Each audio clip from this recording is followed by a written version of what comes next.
그래서 카펜터를 이제 현업에서 이제 사용 안 하시는 고객들도 꽤 있거든요. 꽤 있다. 예, 어느 정도 있는데 이게 사용 안 하는 이유 중에 하나가 카펜터가 너무 많이 이제 너무 자주 일을 한다.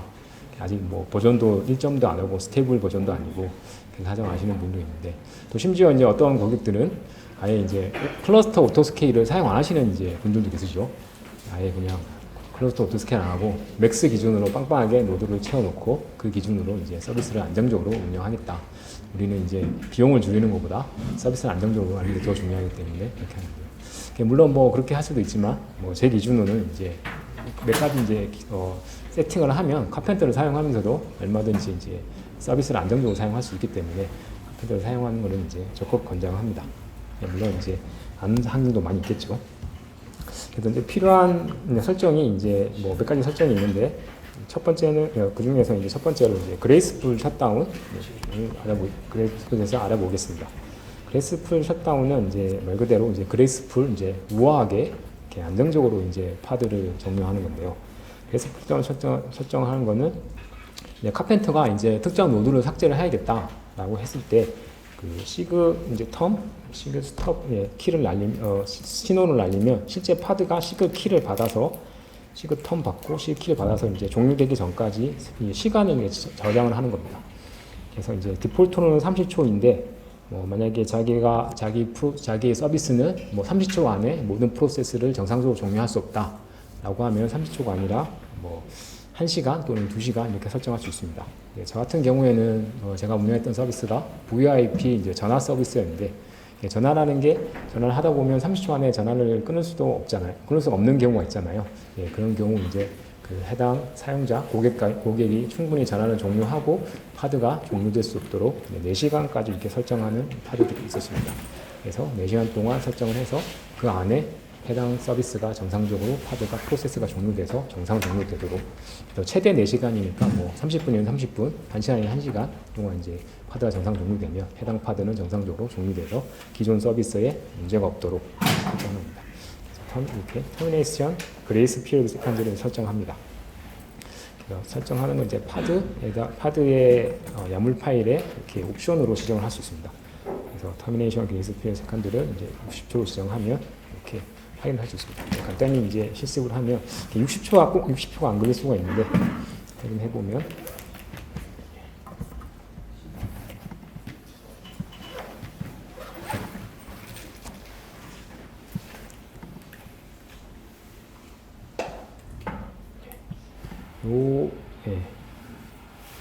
해당 이제 이런 이제 야물 파일, 매니페스트 파일은 이제 자료집에 그 GitHub으로 공유해서 확인하시면 되고요. 이렇게 터미네이션 그래픽을 60초 종료해서 파드를 종료했을 때 시간이 그 정도 소요되는지 확인해 보겠습니다.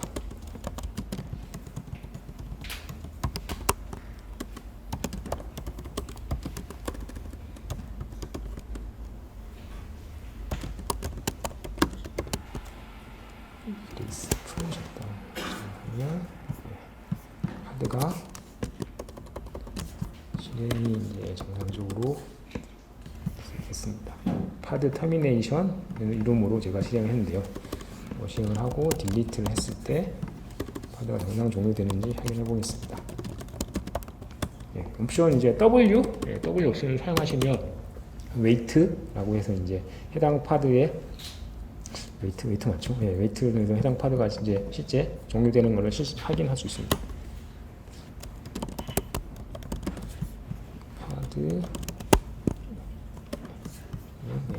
파드가 터미네이팅에 들어갔습니다. 파드가 터미네이팅 들어갔는데 이제 바로 종료되지 않고 이렇게 저희 이제 터미네이션 그레이스 피리어드 설정을 했기 때문에 이렇게 시간이 걸려서 종료가 되는 것을 확인할 수 있습니다. 일반 뭐 현재 내 애플리케이션 특성에 따라서 뭐 이걸 뭐 30초로 할 건지 디폴트가 30초니까 뭐 한 1분으로 할 건지 1시간으로 할 건지 이렇게 설정을 하면 이렇게 파드가 종료가 되어도 되겠습니다.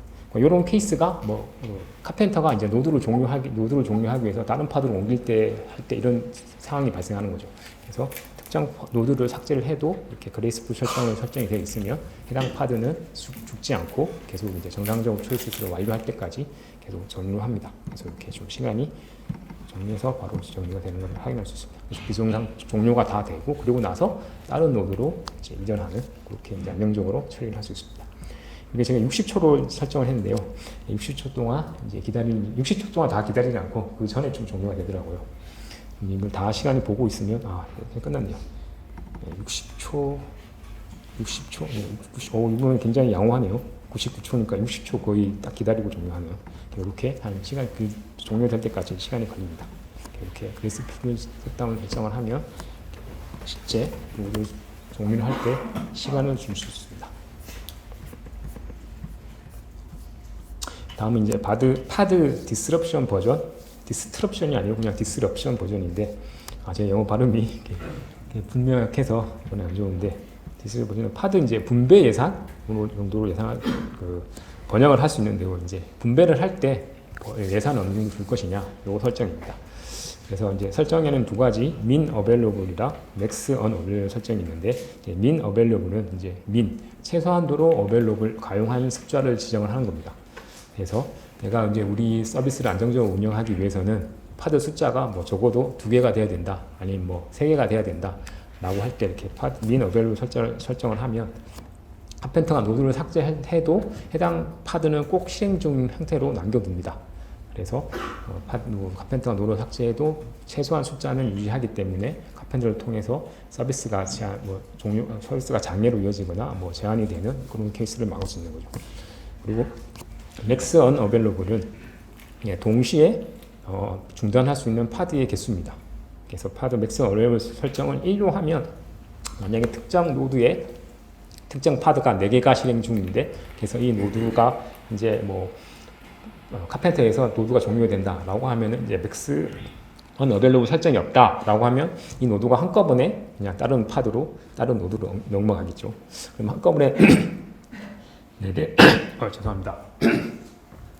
한꺼번에 4대의 파드가 동시에 삭제되니까 서비스에 영향이 있거나 이런 상황이 발생할 수도 있겠죠. 근데 max unavailable 설정 1로 정한다라고 하면 한 번에 하나씩만 이제 파드가 삭제됩니다.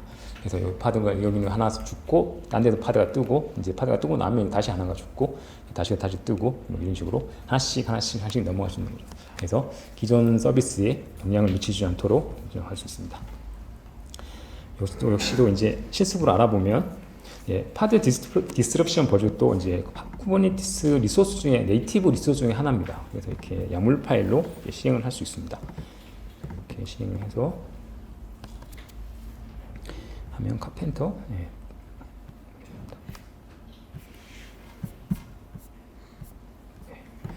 먼저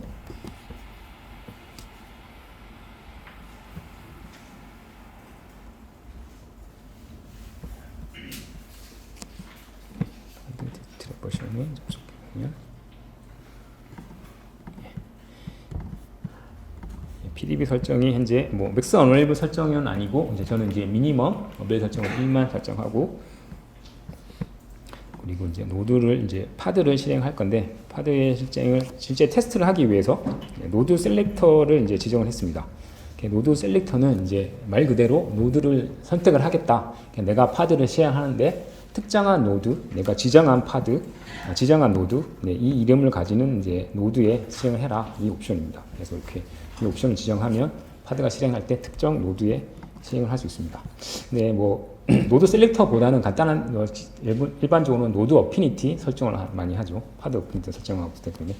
근데 이제 간단하게 테스트한다라고 하면 노드 셀렉터로 해도 괜찮고요. 그래서 노드 셀렉터로 설정을 실습을 한번 해보겠습니다. 현재까지는 이제 데모신이 아직 발현을 안 해서 데모하는데 크게 문제는 없는데 아마 좀 이따가 데모가 안 되는 수도 있을 수가 있습니다. 먼저 이렇게 호스트 네임을 변경을 해줘야 되기 때문에 호스트 네임을 변경을 하도록 하겠습니다. 이렇게 호스트 네임을 변경을 하고 해당 파드를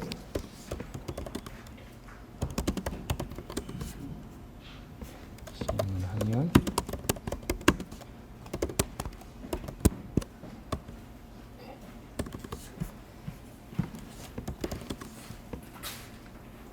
하나의 파드가 실행하고 있고 나머지 파드는 실행 안 되고 있습니다.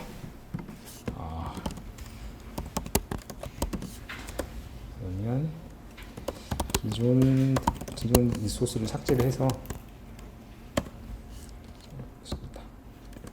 이렇게 이제 뭐 파드가 이제 장애가 났다, 내가 상대하는 건 잘 안 된다라고 하면 바로 실행이 됐네요.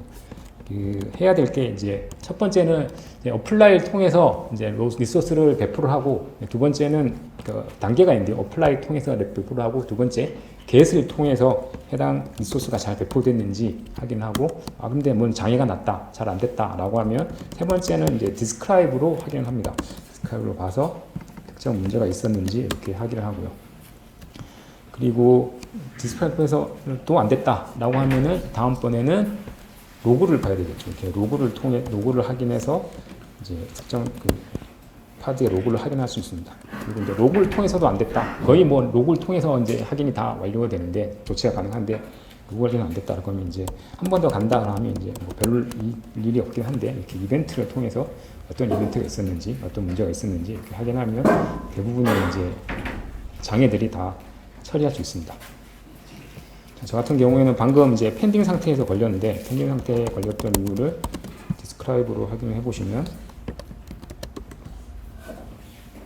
이렇게 노드가 unavailable 하다, too many pod 실행 중이다.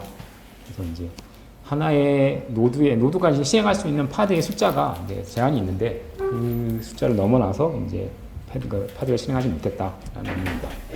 그래서 제가 파드 숫자를 방금 딜리트로 해서 주고 나니까 해당 파드에 있는 가용할 수 있는 실행 가능한 파드의 숫자 여유가 남아서 이제 정상적으로 이제 스케줄 노멀로 풀려서 진행됐습니다. 스케줄 제가 뭐 노드를 선택할 때 이 노드가 아니라 다른 노드를 선택했으면 아마 바로 됐을 텐데, 이걸 확인할 수 있습니다. 그래서 보시면 현재 하나의 노드에 파드가 2개가 실행 중입니다. 그리고 그러면 이 해당 파드의 테스트를 하기 위해서 이제 파드 디스크립션 버전을 설정하겠습니다. 말씀드렸듯이 이 PDB가 선택하는 이제 파드는 이제 앱의 비즈박스 PDB라는 레이블을 가진 파드에 이제 PDB가 설정이 됩니다. 그래서 이 설정을 하시면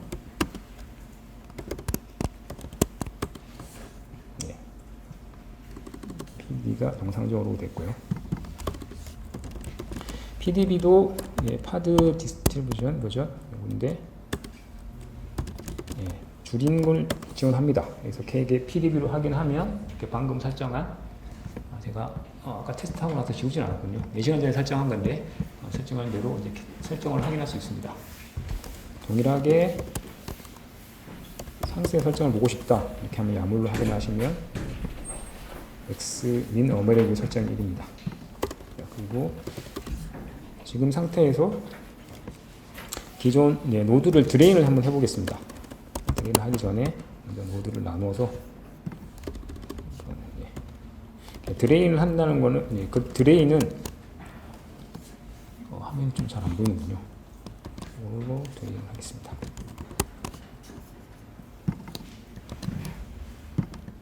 드레인은 해당 노드에 실행 중에 있는 전체 파드를 드레인 이제 고갈하다 뭐 이런 의미인데, 해당 노드에 있는 전체 파드를 다른 노드로 옮기는 겁니다. 그래서 뭐 특정 노드에 이제 문제가 생겨서 특정 노드를 삭제를 하고 싶다라고 할 때 드레인 명령을 사용하고요. 그리고 이제 카펜터 같은 경우가 이런 프로세스를 하는 거죠. 특정 노드의 파드가 작게 사용하고 있으니 해당 노드를 없애고 딴 노드로 콘솔리데이션 통합을 하고 싶다 라고 할 때 카펜터도 이렇게 이제 코드를 하고 드레인을 하는데, 이런 작업을 거치는데 그 작업을 하는 겁니다. 그래서 특정 노드에 있는 파드를 다 같이 드레인을 해보면, 드레인하면 이 비즈박스 PDB 파드가 이제 다른 노드로 옮기겠죠. 이렇게 변경을 보시면 이렇게 다른 노드로 변경이 되고 있습니다. 근데 보시면 하나의 노드는 보시면 하나의 파드는 제가 잘 안 보이는군요.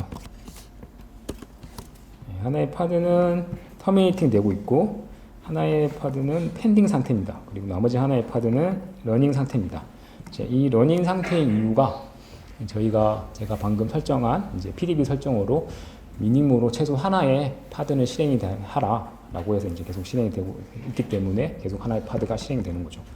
그래서 만약에 미니멈 어밸류 문제가 2개를 했다, 뭐 3개를 했다라고 하면 뭐 서비스 안정성을 위해서 그러면 실제 노드가 드레인을 당해도 이렇게 계속 필요한 파드를 실행하기 때문에 뭐 기존 서비스에는 이상이 없는 겁니다. 그리고 나머지 하나가 펜딩인 상태는 왜 그럴까요? 펜딩인 상태는 노드가 unavailable 때문입니다. schedule disabled 드레인을 걸면 이제 코드 상태로 빠지거든요. 그래서 코드는 됐다. 그러면 파드가 실행하지 마라 라는 설정인데 그 설정이 돼 있어서 파드가 실행이 안 되고 있습니다. 디스크라이브 확인하시면 노드 셀렉터를 선택한 노드가 현재 스케줄 디스에이블 돼서 실행하지 못하는 상태입니다. 요거를 풀려고 하면 어떻게 하면 될까요?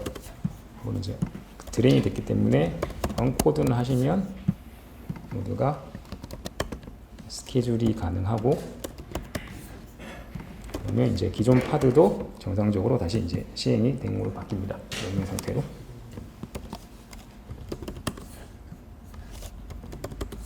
이렇게 PDB 설정을 해서 최소한으로 실행하는 파드 또는 파드가 죽어야 되는 설정을 하면 이렇게 설정을 할 수 있습니다.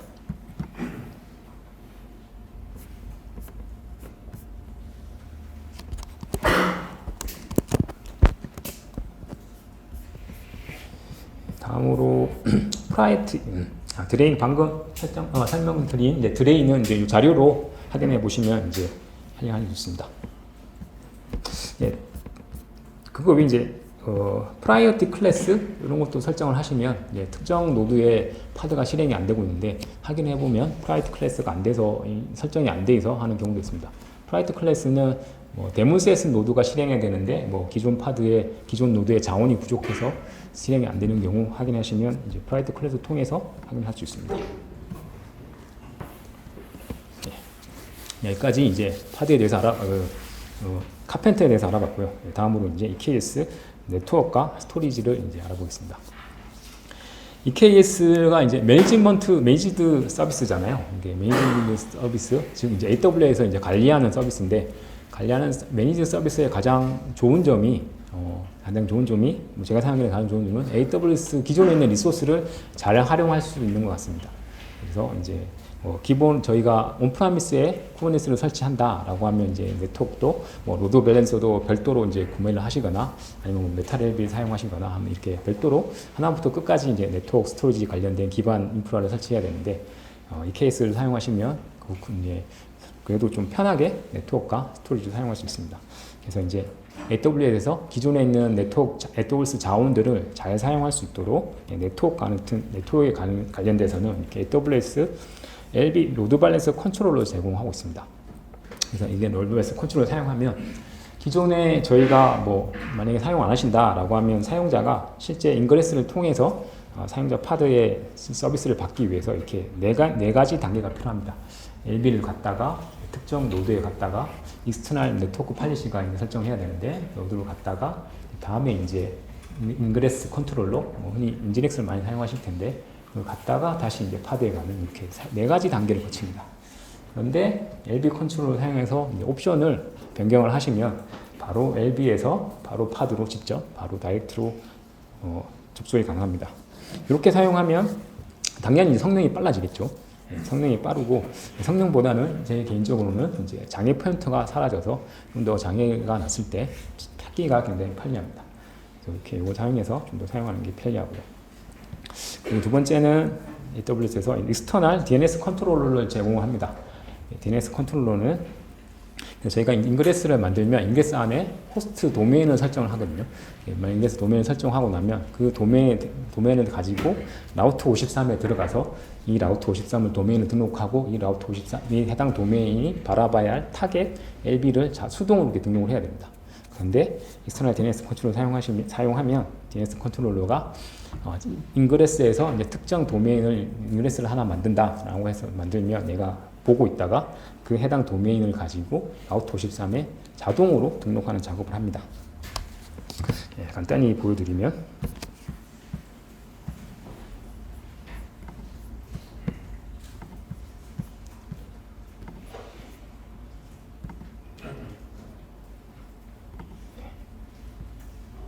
실습은 따로 할 거고요. 예, 잠시만 보시면 제가 이제 뭐 그래파나 뭐 이런 게 그래파는 제가 인블러스를 통해서 외부에 이제 노출을 했는데 제가 익스터널 DNS 컨트롤 사용 안 했다라고 하면 여기에다가 크레이트 레코드 해서 이름을 적어주고 그래파나 적어주고 내가 바라보아야 할 타겟을 이렇게 지정을 별도로 이렇게 해줘야 됩니다.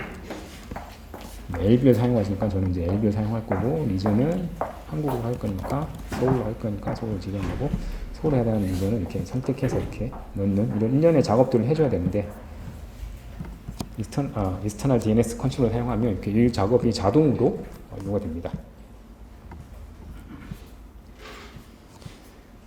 그래서 한번 이제 그러면 이 두 개를 사용해서 활용하고 되겠습니다.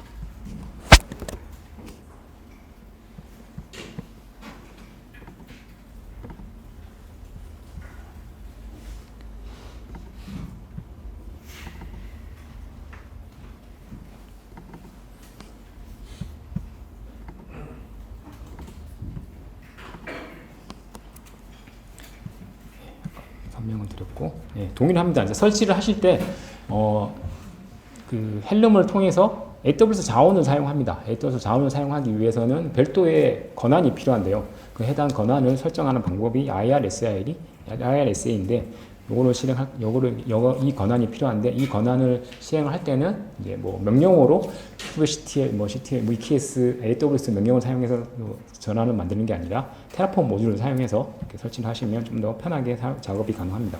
그래서 테라폼에서 관련된 이제 모듈을 별도로 지원을 하거든요. 그래서 뭐 LB 컨트롤러라고 하면 LB 컨트롤러 사용해서 롤을 생성할 수 있습니다. 해당 롤이 생성이 되고 그리고 이제 LB 컨트롤러는 헬름을 통해서 설치가 가능합니다. 헬름에서 설치하는 방법은 아까 동일하게 헬름 F4를 등록을 하고 헬름 F4에서 필요한 차트를 다운을 받고 차트를 받은 상태에서 필요한 밸류 파일을 헬륨 밸류 파일을 제가 원하는 밸류 파일을 설정을 하시면 됩니다. 보시면 헬륨 밸류 파일에 이렇게 방금 그 테라폼으로 만든 롤 이름만 지정을 하시면 됩니다. 다른 설정은 특별히 변경할 게 없고요. 이것만 설정하시면 활용할 수 있습니다. 설정되어 있는 밸류 파일을 제 방금 자료로 전달드린 GitHub에서 확인할 수 있습니다. 이렇게 설정을 하시고 설치를 하면 설치가 완료가 됩니다. 그러면 역시 파드를 확인할 수 있습니다. 파드는 쿠베스템 네임스페이스에 실행이 되고요. 이게 AWS 로드밸런스 컨트롤러로 파드가 실행이 됩니다. 시간이 있으면 제가 처음부터 설치하는 거 아예 할 텐데 시간이 없어서 설치된 것만 보여드리도록 하겠습니다. 아마 또 시간이 있어도 아마 실제 설치를 하면 여러 가지 장애 잘 안 되는 경우가 많아서 버벅대는 일이 많을 것 같습니다. 이렇게 로그를 항상 설치를 하고 나면 이렇게 한번 로그를 이렇게 한번 보시는 게 좋습니다.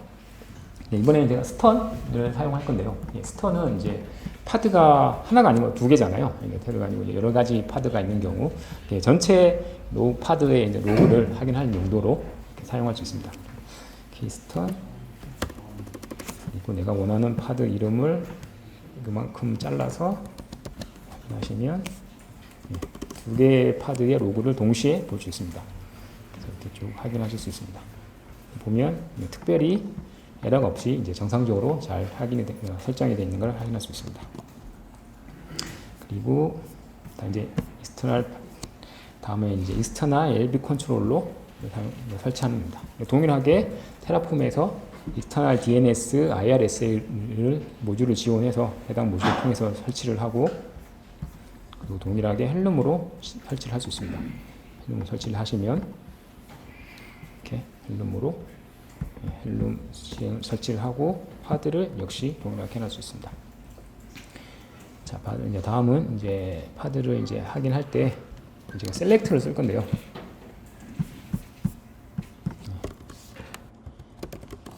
파드 리스트를 하면 이렇게 쭉 여러 개가 나오는데 그 중에서 내가 원하는 파드만 선택한다라고 하면 이렇게 셀렉트 옵션을 사용하시면 됩니다. 셀렉트 옵션을 사용해서 레이블로 실행하시면 이렇게 하나입니다. 이렇게 다른 여러 가지 파드 중에서 내가 원하는 파드만 이렇게 확인할 수 있습니다. 이 셀렉트를 선정하는 기준은 레이블로 확인할 수 있습니다.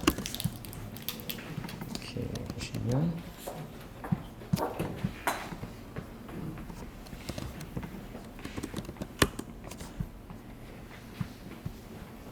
레이블에 app.kubernetes.io.name이 external DNS 이 놈을 선택해서 확인하겠다. 네, 이것만 해서 이렇게 확인할 수 있습니다. 그래서 레이블을 통해서 특정 파드만 확인하는 용도로 이렇게 확인하시면 됩니다. 이렇게 동일하게 이제 파드가 정상적으로 실행이 되고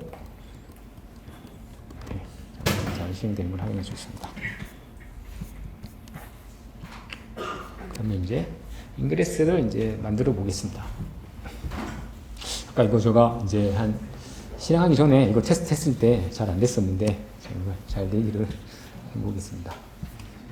동일하게 인그레스를 통해서 실습을 하기 위해서는 디플로이먼트와 인그레스와 서비스 세 가지 리소스가 필요합니다. 뭐 인그레스가 뭔지, 뭐 구성을 어떻게 하는지 이런 거는 이제 지금 시간은 기본 시간이 아니고 이제 실제 사용하는 경험이기 때문에 넘어가도록 하겠습니다. 여기 보시면 확인을 하실 수 있습니다.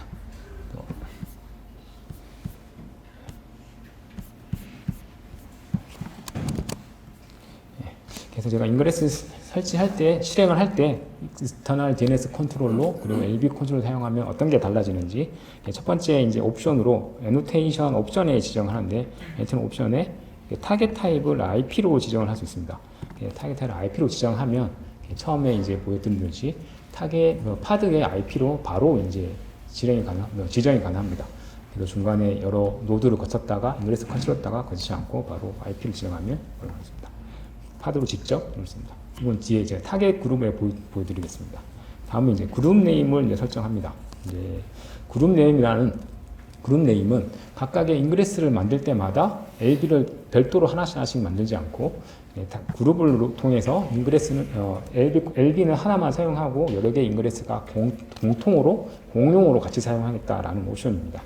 그래서 하나의 LB 콘솔에서 하나의 노드 밸런스에서 여러 개를 사용할 수 있으니까 훨씬 비용이 절감되는 거죠. 요거 설정 안 하시면 인그레스를 하나 만들 때마다 LB가 계속 만들어지는 겁니다. 그래서 어떤 데 보면 뭐 최근에도 뭐 어떤 고객사들은 이제 LB 어느 날 보니까 LB가 막 30개, 40개 막 이렇게 쓰고 있더라고요. 알고 봤더니 이제 이렇게 그룹 설정을 하는 거죠. 최근에 또 AWS 이제 정책이 바뀌어서 퍼블릭 IP당 이제 비용을 이제 부과하는데 내년 2월부터 하는데 그때 이제 퍼블릭 IP를 줄이기 위해서 이렇게 그룹으로 설정하셔서 꼭 사용하시는 것을 권고드립니다. 자, 그러면 뭐 성능에 문제가 없냐라고 질문하시는데 LB 성능이 굉장히 좋기 때문에 거의 이제 LB 하나로도 많은 서비스를 커버할 수 있습니다. 물론 뭐 성능 테스트 같은 건 필요하시겠지만 그렇게 성능 해보시면 대부분의 경우에는 LB 하나로도 많이 쓸 수 있습니다. 이렇게 설치를 할 수 있습니다. 자, 그러면 실제 설치를 해보겠습니다.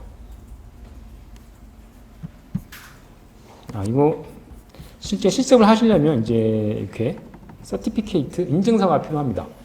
개인 도메인을 사시고 이제 인증서를 이제 만드셔야지 이제 실습이 가능하니까 먼저 도메인 하나 구별하시고 다음에 인증서를 하나 미리 만들어 놓아야 됩니다.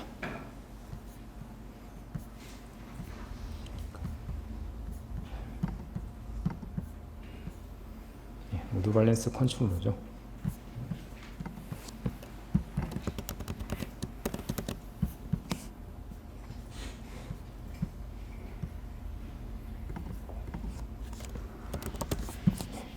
저는 이렇게 미리 ARN 이렇게 정보를 변경을 ARN 서티 인증서에 대한 ARN 정보를 지정을 했습니다. 그리고 호스트 네임은 에코서버 jlj.h.me 개인 도메인인데요. 이 도메인 등록을 했습니다. 그래서 설치를 해보겠습니다.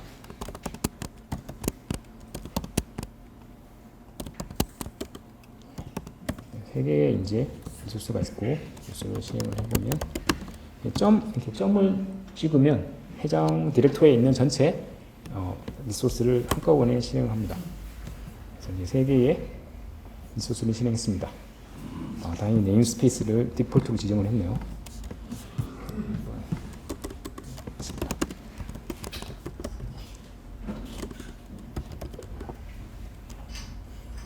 곧 서비스 파드가 실행되고 그리스가 정상적으로 실행됐습니다. 그리스를 상세 설정을 확인해 보면 이렇게 설정됐습니다. 그래서 실제 여기에서 확인하시면 저는 미리 만들어 놔서 이게 지금은 이제 금방 이제 이렇게 만들어졌는데 이제 기존에 많이 없었다라고 하면 한 1분 정도 시간이 걸립니다. 라우터 53에 도메인이 등록되고 해당 도메인에 LB가 타겟으로 LB가 정렬되기까지 이렇게 동일합니다. 그래서 이렇게 제가 해당 도메인에 대한 타겟이 SG external DB96C 이건데 이렇게 확인하시면 SG external DB96C 이렇게 확인할 수 있습니다. 그리고 노드 밸런스에 노드 밸런스의 관리 터미널에서 노드 밸런스 접속하시고 해당 LB를 확인하고 이렇게 리스너에 보시면 등록이 됩니다. 그래서 이렇게 제가 방금 만든 에코 서버 이게 이제 리스너로 등록이 되고 리스너의 타겟 그룹을 확인하시면 타겟이 보이나요? 드디어 이제 데모신이 나왔습니다. 깜짝이야. 네, 나왔습니다. 디폴트 타겟 그룹을 확인하면 이렇게 타겟이 하나로 이게 보입니다. 타겟 그룹 해시하다 하나다. 보시면 여기서 IP가 이걸로 찍힙니다. 이 IP가 어떤 IP일까요? 이 IP는 실제 접속하는 아까 이제 처음에 서두에 LB가 직접 파드를 직접 바라본다고 했잖아요. 이렇게 보시는 것처럼 보시면 요 에코 서버의 IP 10.110.36.8 요 IP를 이제 확인할 수 있습니다. 그래서 직접 얘가 36.8번으로 바라본다 이렇게 설정되어 있습니다. 그래서 LB에서 중간에 뭐 모드로 갔다가 중간에 또 인그레스 방식으로 갔다가 가지 않고 한 번에 파드로 가는 걸 확인할 수 있습니다. 그래서 이제 실제 접속을 해보면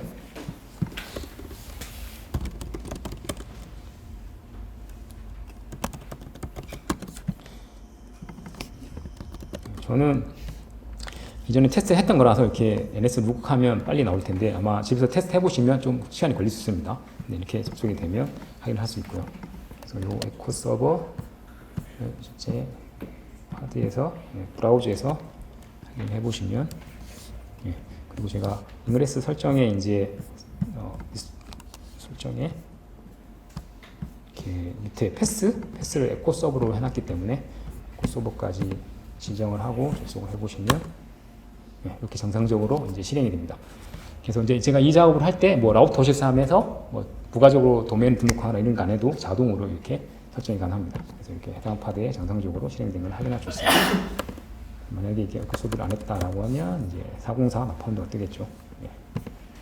그러면 정상적으로 이렇게 인그레스 리소스만 배포를 하시면 자동적으로 접속까지 가능합니다. 이게 아까 제가 테스트할 때는 잘 안 됐었는데 다행히 잘 되네요.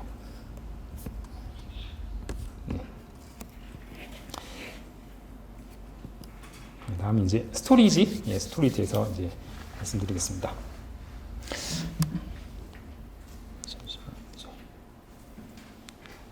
스토리지는 쿠버네티스 환경에서 스토리지의 가장 기본은 이제 쿠버네티스 환경에서 별도의 스토리지를 안 만든다라고 하면 파드가 휘발성 볼륨이라는 겁니다.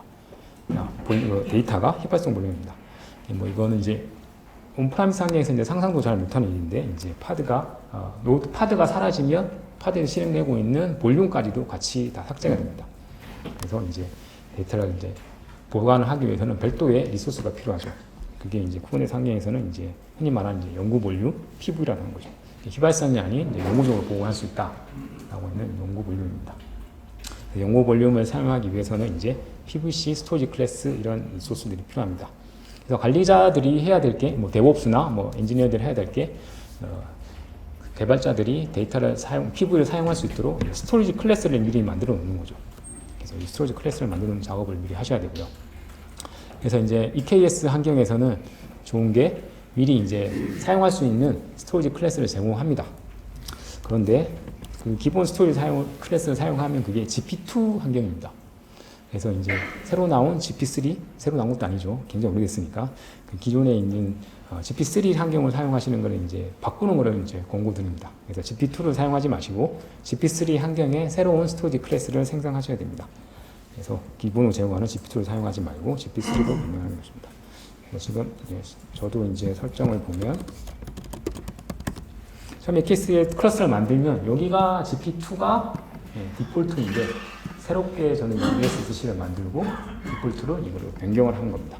그래서 이렇게 변경하는 작업이 필요합니다.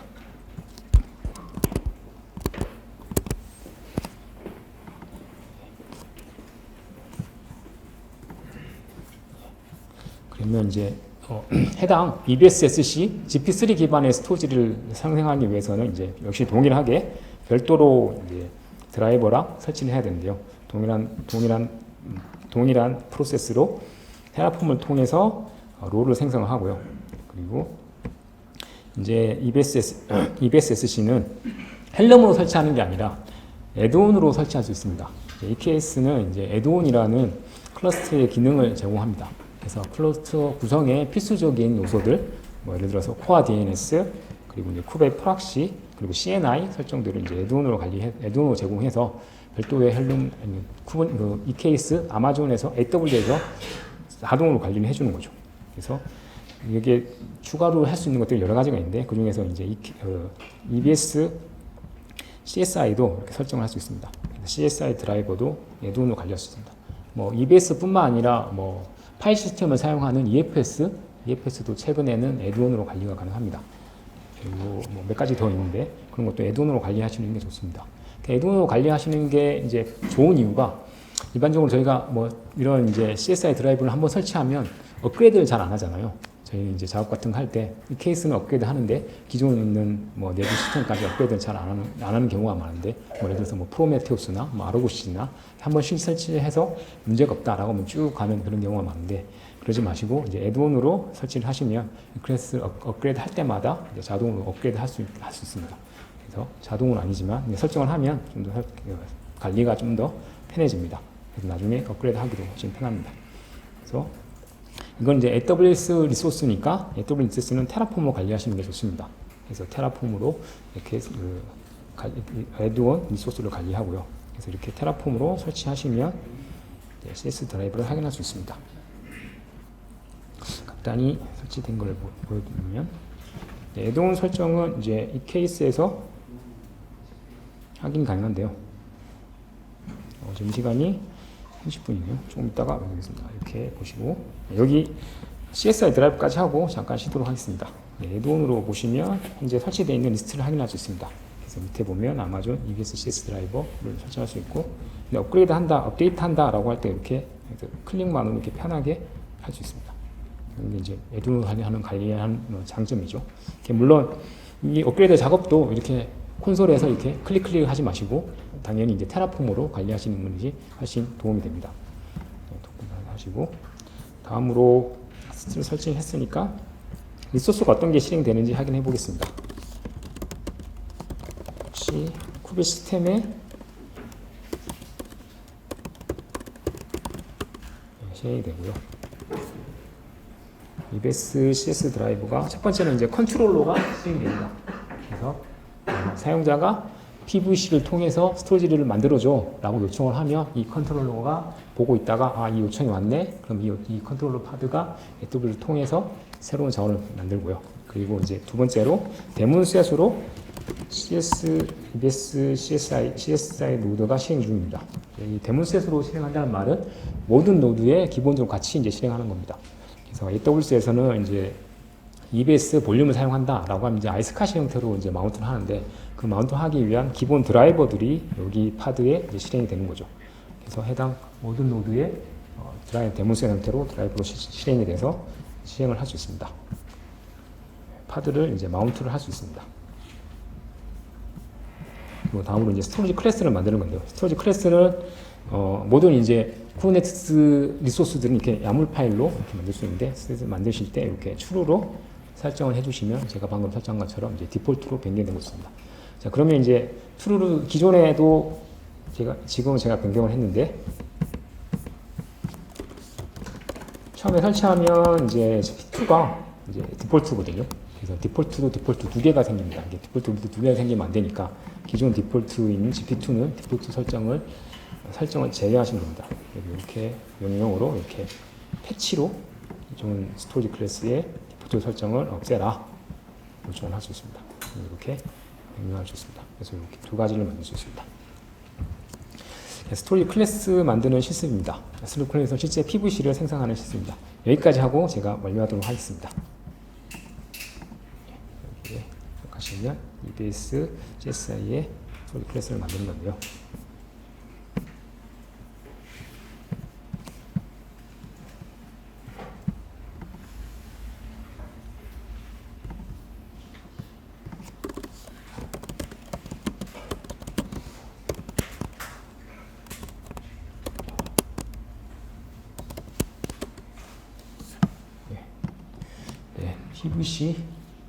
PVC에다가 PVC에 방금 만든 스토리지 클래스 이름만 이렇게 지정을 하면 됩니다. EBSSC 이름은 뭐 임의로 지정하고요. GP3를 사용하셔도 되고 뭐 임의로 설정할 수 있습니다. 다만 이제 그 이름을 만들었으면 이 이름하고 동일하게 맞춰주시면 됩니다. 디폴트에다가 수정을 할 거고요.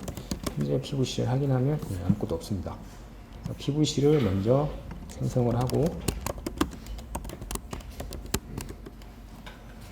그러면 PVC가 생성이 되고 해당 PVC를 사용하는 파드를 만들면 됩니다.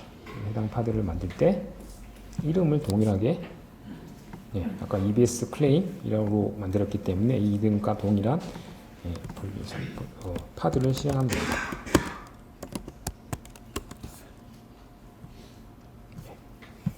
그러면 파드가 실행이 되고 PVC는 아까는 혹시 뭐 눈치 빠른 분은 보시고 있지만 바운드가 아까는 펜딩이었는데 지금은 이제 특정 파드에 바운드가 됐기 때문에 연결이 됐기 때문에 이렇게 바운드된 상태를 확인할 수 있습니다.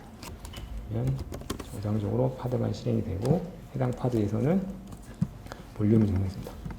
그러면 이제 실제 이제 운영을 하시다 보면 파드 볼륨을 확장을 할 일이 있습니다. 우리가 그런 일 좀 자주 있잖아요. 뭐 갑자기 로고 시스템에 보면 로고가 이제 가득 차서 로고를 확장해야 된다. 뭐 이런 일들이 있는데 그럴 경우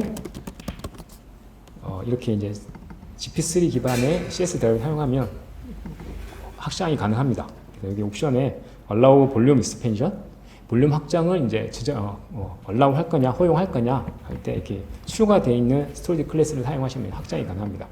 그래서 실제 볼륨을 확장할 때 이렇게 편리하게 온라인에서 작업이 가능합니다. 이게 만약에 온라인으로 가능하지 않다, 이 작업이 안 된다라고 하면 이제 해야 되는 일들이 굉장히 많잖아요.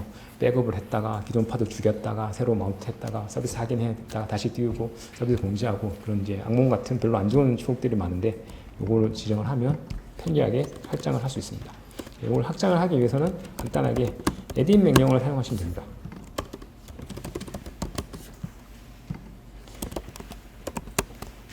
이렇게 edit 명령을 사용해서 나는 내가 필요한 내가 용량이 뭐 8기가 아니고 10기가다 라고 하면 10기가로 이렇게 확장을 할 수 있습니다. 그러면 한 번에 되지는 않습니다. 한 번에 조금 시간이 좀 걸립니다. 조금 시간이 걸려서 확인을 해보시면 여기가 변경이 10기가로 된 것을 확인할 수 있습니다. 조금 시간이 걸리는데 제가 이건 조금 있다가 보여드리도록 하겠습니다.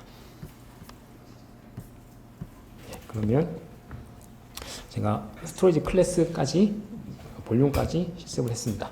그래서 이제 스토리지 클래스를 만드시면 SC를 기존에 사용하고 디폴트로 제공하는 GP2를 사용하지 마시고 새롭게 GP3를 만들어서 사용하시는 걸 권장하고요.